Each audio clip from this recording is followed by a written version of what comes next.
When we think of cosmology, when we think of the world that we're standing on, this rock, which one is it? You know, the textbooks are telling us that this is an oblate spheroid. Have you read about that? Heard about that? An oblate spheroid. This guy right here says, no, it's pear-shaped. Then, of course, you got NASA pumping out pictures all the time as a perfectly spherical Earth. And you got the Bible saying, nah, no, you live in a snow globe. So, which one is it? Why do you believe what you believe? When I first started looking into this and started talking to other people who had come before me who were doing this research, one of them challenged me. He said, Rob, I understand you're hardcore globe Earth guy, I get it. He said, I challenge you, and I'm going to challenge you with the same thing he challenged me with.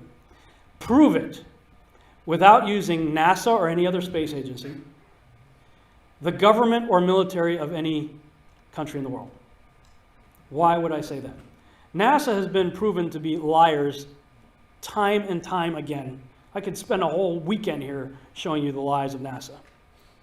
How many of you believe your government is 100% honest and can be trustworthy? Come on. Okay, so you don't, one person suffering from severe cognitive dissonance. Yeah. And how many of you know the military answers to their government? Okay, so if those three sources, space agencies, which are typically military government organizations, governments and the militaries of the world, are all proven liars, why would you trust them? Fool me once, right? Shame on you. Fool me twice, shame on me. I say, continue to believe pathological liars and you're an idiot. But that's what we've all done. And so, I look at these stuff, we've all seen the textbooks, we've all seen the videos and movies and all these things, and there's so much of it. Do you know what the budget NASA has? Do you know how much they get, how much money they get? Tens of billions of dollars a year. Have you seen the movie Gravity? Okay, that's made for about $100 million, give or take.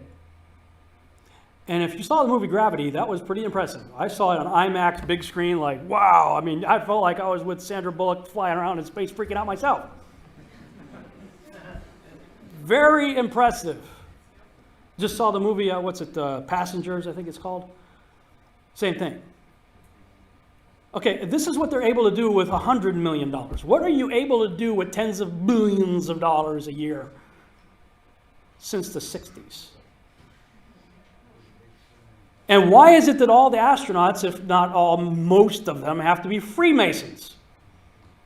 How many of you know secret societies are good at keeping secrets? Kind of why they say secret society, right? So you have organizations, people say, well, it's too big a conspiracy. There's no way, too big a conspiracy, too big a... No, it isn't. There's supposedly over 7 billion people on the Earth today, right? Look up how many people have allegedly been to space. It's about 550 out of 7 billion. Most of those from the United States and Russia. How many think those two countries are very trustworthy? They always tell the truth, right? Their government never lies. My government never lies. And most of the astronauts are military trained. I was in the military. We're trained to keep secrets. Right? Yeah. I say, don't trust me either. And they're Freemasons. Okay, secret, all over the place. 500-something people. It's not too hard. The mechanic has no idea what the king knows. Right? There are people working for these agencies that believe what they're doing is what they're doing. They're making parts.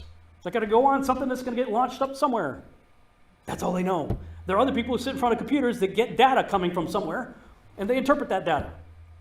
Are they in on the conspiracy? No. They're just doing their job. But I'll tell you, some of these people are starting to question their job. People say, we've all seen the curve. If you ever look out, you ever fly in an airplane, you're an idiot. If you ever flown in an airplane, you've seen the curve. I've flown in airplanes lots of times. And I would have said before doing this research that I saw the curve too. But you didn't. You thought you did. You convinced yourself that you did. Next time you go up in an airplane, take a camera with you. Make sure you don't have a fisheye lens. Take pictures out your window. Bring it into some kind of software like Photoshop, put a parallel line over it, and you're going to see it's flat as a pancake. You're not seeing a curve. And I'm going to challenge you to start looking for the curve. Yeah. Okay, Rob, so what? Why is this stuff important? Well, I hear that question a lot. So I came up with about 5 reasons off the top of my head why I think this could be important. Genesis is the foundation of all that we believe in the Bible to be true. If Genesis is wrong, then it all crumbles under a faulty foundation. Genesis says nothing, zip, zero, nada, about the earth being set in motion, orbital or rotational, around the sun. In fact, the sun doesn't even show up until after the earth is already in place with life already in existence. Genesis says the sun, moon, and stars were placed inside the same firmament within which that earth was formed, not outside of it. Thus, we have a completely enclosed system within which the sun, moon, and stars move, not the earth. Number 2, if what we are seeing concerning the flat enclosed earth thesis is true, then we are all there is. We are center stage. We are the main attraction, and there can be no argument as to whether or not there is a creator. None. His existence could not possibly become more blatantly obvious than in this model. 3, if the flat enclosed earth thesis is true, evolution goes out the window, and the theory of ancient alien cedars is obliterated. In this regard, I believe we become painfully aware of the great deception and will not be fooled by it. 4, if the flat enclosed earth thesis is true, then we cannot ever trust NASA or the government about anything, and we will finally be forced to fully trust Yahuwah's word as our sole source of truth and stop trying to bend and manipulate it to fit false paradigms. 5, if heliocentricity is false, then Scripture is true. If Scripture is true and can thus be taken literally, why should we not take it just as literal when it describes the earth as fixed, not moving, set on pillars, a foundation of pillars, carved as a circle, with edge borders inside something with 4 corners inside, enclosed under a dome? Something to think about.